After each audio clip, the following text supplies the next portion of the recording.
يلا حبيبي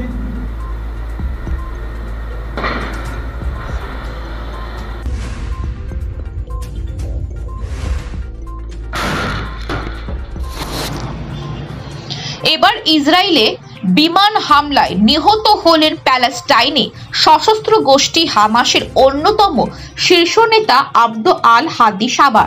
মঙ্গলবার রাতে এমনটাই দাবি করেছে ইসরায়েল সেনা সূত্রে জানানো হয়েছে, হামাসের এলিট বাহিনী নুকবার অন্যতম শীর্ষ কমান্ডার ছিলেন সাবা। সম্প্রতি গাজায় বিমান হামলায় ওই হামাস কমান্ডারের মৃত্যু হয়েছে বলে দাবি করেছে ইসরায়েল ডিফেন্স ফোর্স।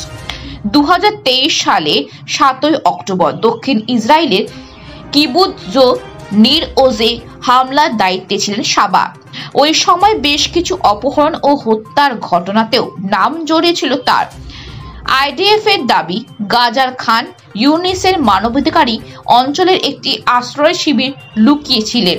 ইসরায়েলের দাবি, তিনিও কিবুৎজ নিরিম ও নির ওজে হামলার দায়িত্বে ছিলেন। অক্টোবর মাসে নিহত হয়েছেন হামাস গোষ্ঠীর প্রধান ইয়াহিয়া সিনওয়ারা। হামাসের হামলার পর থেকে ইসরায়েলের সেনার হাতে প্রাণ গিয়েছে একের পর এক শীর্ষস্থানীয় হামাস নেতার। সম্প্রতি হামাস প্রধান ইসমাইল হানিয়াকে হত্যার কথাও স্বীকার করে নিয়েছে ইসরায়েল।